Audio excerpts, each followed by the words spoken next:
बड़ी खबर के साथ पीएम नरेंद्र मोदी ने मतदान के लिए लोगों से अपील की है। युवाओं और महिलाओं से वोट डालने का आग्रह करते हुए प्रधानमंत्री नरेंद्र मोदी नजर आए।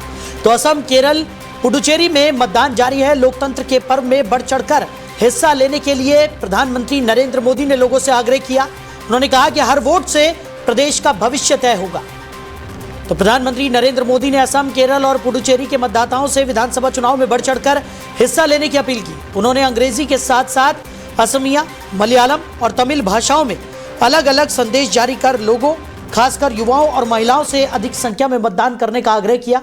प्रधानमंत्री ने कहा कि असम विधानसभा चुनाव 2026 के लिए मतदान शुरू हो चुका है और ये लोकतंत्र का महत्वपूर्ण पर्व है। उन्होंने उम्मीद जताई कि राज्य के युवा और महिला मतदाता उत्साह के साथ भाग लेंगे और अपने जन कर्तव्य का निर्वहन करेंगे। इसी तरह केरल के मतदाताओं से भी उन्होंने रिकॉर्ड मतदान करने की अपील की। उन्होंने कहा कि अधिक भागीदारी राज्य की लोकतांत्रिक भावना को और मजबूत करेगी। वहीं पुडुचेरी में मतदाताओं से भी प्रधानमंत्री नरेंद्र मोदी ने बड़ी संख्या में मतदान करने का आग्रह किया और कहा कि हर वोट प्रदेश के भविष्य को आकार देने में अहम भूमिका निभाता है। उन्होंने बताया कि असम की 126, केरल की 140 और पुडुचेरी की 30 विधानसभा सीटों के लिए लगातार मतदान हो रहा है। पुडुचेरी में 30 सीटों पर जनता द्वारा चुने गए प्रतिनिधि होते हैं, जबकि 3 सदस्यों को केंद्र सरकार की तरफ से मनोनीत किया जाता है। तो इसी खबर पर ज्यादा चर्चा के लिए हमारे मैनेजिंग एडिटर रमेश ठाकुर जी हमारे साथ जुड़ गए। रमेश जी, आज 3 राज्यों में विधानसभा के चुनाव के लिए वोटिंग हो रही है। प्रधानमंत्री नरेंद्र मोदी ने भी सभी लोगों से, खासकर युवाओं और महिलाओं से ज्यादा वोटिंग करने की अपील यहां पर की है। क्या कहेंगे सर? नहीं, बिल्कुल तीनों राज्य बहुत महत्वपूर्ण राज्य हैं जिसमें एक ही चरण में आज वोटिंग हो रही है। और जो शुरू से हमने सुबह 8 बजे से देखा है अभी तक, तो गति तो उतनी नहीं पकड़ पा रही है जितनी की उम्मीद की जा रही थी जी। क्योंकि पिछला अगर वोटिंग का अगर आंकड़े को आप अगर कंपेयर करो दोनों को, तो उसमें भी लगभग 2% आपको दिखाई देगा कि कम बढ़ोतरी हुई है।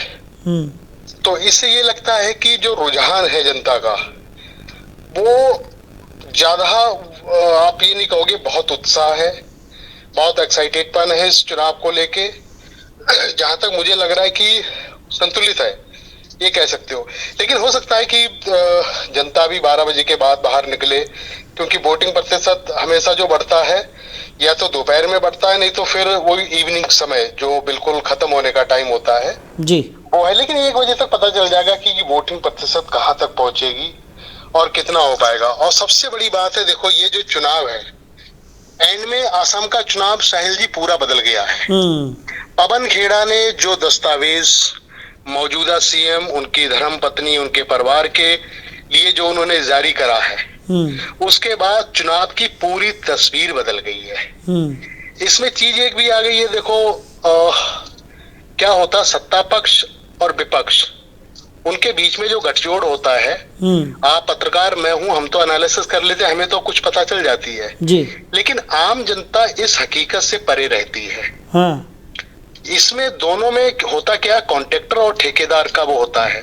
कॉन्ट्रैक्टर कहीं से कॉन्ट्रैक्ट ले लेता है और ठेकेदार क्या करता है, उसको सड़क को बनवाता है, आपस में मिलके खाते हैं। ये सच्चाई है सरकार की और विपक्षों की। अब भारतीय जनता पार्टी की जो चाल चरित्र, जो चेहरा है, वो हम आप बहुत अच्छी तरीके से जानते हैं।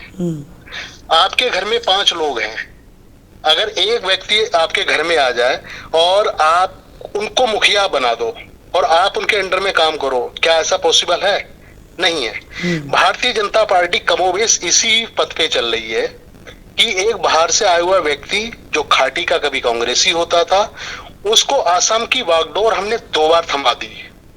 तो जबकि हमारे पास बहुत लंबी कतार है, वरिष्ठता में कई ऐसे नेता हैं और कई जमीनी कार्यकर्ता जो नीचे से ग्राउंड जीरो से निकल के ऊपर आए हैं। तो ऐसों को मौका मिलना चाहिए और ये मांग बहुत समय से उठ रही है। तो भारतीय जनता पार्टी किसी भी तरीके से चाह रही थी कि ये चुनाव की इस बार की तस्वीर बदले और बागडोर है हमारे ही हाथ में आए। हमारे का मतलब है हमारा ही कोई खाटी का नेता हो जो कैडर से निकला हो, उसको दिया जाए। कल आपने एक आसाम सरकार की तरफ से एक एडवर्टाइजमेंट आया था अखबारों में, पहले पन्ने में जी, कई सारी घोषणाएं थी, योजनाएं थी कल्याणकारी। उसमें अमित शाह जी का फोटो था प्रधानमंत्री का ये फोटो था, और तीसरा फोटो था नवीन नितिन का, जो राष्ट्रीय अध्यक्ष भारतीय जनता पार्टी के हैं। लेकिन एक नाम मिसिंग था, वो था हिमता विश्व शर्मा जी। क्यों? इसके बड़े मायने लगाए जा सकते हैं, क्योंकि एन टाइम पे, एन वक्त पे ऐसा एडवर्टाइजमेंट निकाल के हिमता शर्मा का फोटो उसमें नहीं है, तो जाहिर है यहाँ से सब कुछ पता चल जाता है कि भारतीय जनता पार्टी यहाँ पे भी बिहार को दोहराना चाहती है जी। अच्छा, लेकिन यहाँ पर रमेश जी, जो आपने बात कही पवन खेड़ा को लेकर, जिस तरीके से कल से सुगबुगाहट हम देख रहे हैं और लगातार जिस तरीके के दस्तावेज पेश किए गए हैं, उसके बाद से जैसा कि आप कह रहे हैं कि चुनाव का जो पूरा एक सिनेरियो था वो बदलता हुआ यहाँ पर नज़र आ रहा है, लेकिन कहीं ऐसा तो नहीं कि थोड़ी देर हो गई? क्योंकि चुनाव नज़दीक आते आते तक जिस तरीके की तैयारियां हमने देखी हैं, भारतीय जनता पार्टी की जो तैयारियां रही है या लोगों पर भारतीय जनता पार्टी का जो असर रहा है, क्या वो बदलने में इन दस्तावेजों की भूमिका रह पाएगी अब? मैं तो सीधे सीधे कह रहा हूँ, अगर खेड़ा साहब का अगर ये तुरुप का पत्ता चल गया जो उन्होंने बखेड़ा खड़ा करा है, हाँ, तो श्रेय उनको जाना चाहिए पूरी तरीके से, क्योंकि एंड टाइम पे जो कुछ करना था उन्होंने किया है। हाँ। अब इससे देखिए, आपके ऊपर अगर आपके दामन पे अगर दाग लगते हैं ना साहिल जी, तो जाहिर सी बात है आपके घर वाले, आपके दोस्त, आपके इष्ट लोग आपसे किनारा तब तक कर लेंगे जब तक वो आरोप सिद्ध नहीं होगा जी। अगर आरोप सिद्ध हो गया तो जाहिर सी बात है वो जो किनारा है वो कंटिन्यू रहेगा। अगर आप आरोप मुक्त हो जाते हैं तो वो लोग आपको सिंपैथी देंगे। हाँ। तो ये जो आरोप लगे हैं वो सामान्य नहीं है, और घटना भी सामान्य नहीं है, ये असामान्य घटना है। और इसके मुझे लग रहा है जिसके चीटे और इसकी जो तपीस है वो लंबे समय तक जाएगी। आपको पता होगा पूरी मिनिस्ट्री, पूरी मशीनरी और पूरा भाजपा कैडर और सरकार एकदम चुप है, शांत है, इस मुद्दे को लेके कोई भी नहीं है। हम चैनलों पे भारतीय जनता पार्टी के प्रवक्ताओं को बुलाते हैं तो उनको दिशा निर्देश दिया गया है कि आप इस मुद्दे को फिलहाल मत बोलो। तो जाहिर सी बात है सरकार भी इस चीज को समझ रही है कि दाल में कुछ काला है। और इसमें एक चीज मैं ऐड कर दूं, इसमें संघ की तरफ से एक लेटर गया हुआ है, हालांकि डेली 24 भारत उसको पुष्टि नहीं करता है, सूत्रों के हवाले से लेटर हमारे पास है। डेली 24 भारत की फाइलों में वो लेटर लगा हुआ है, हमारे पास आ चुका है।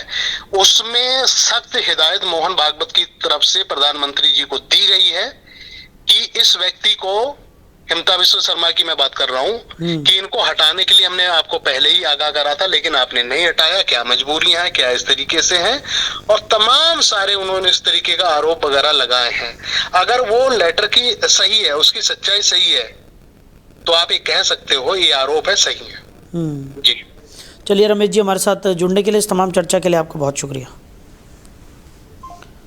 तो युवाओं और महिलाओं से ज़्यादा संख्या में वोट करने की अपील प्रधानमंत्री नरेंद्र मोदी ने की है। लोकतंत्र के पर्व में बढ़ चढ़कर हिस्सा लेने की अपील करते हुए प्रधानमंत्री नरेंद्र मोदी नजर आए हैं। उन्होंने कहा कि हर वोट से प्रदेश का भविष्य तय होगा। तो पीएम मोदी ने मतदान के लिए लोगों से ये अपील की है। बता दें कि आज 3 राज्यों में विधानसभा चुनावों के मद्देनज़र वोटिंग की प्रक्रिया सुबह 7 बजे से लगातार जारी है। केरलम, असम और पुडुचेरी में लगातार सुबह से वोटिंग प्रक्रिया तेज़ी के साथ आगे बढ़ रही है।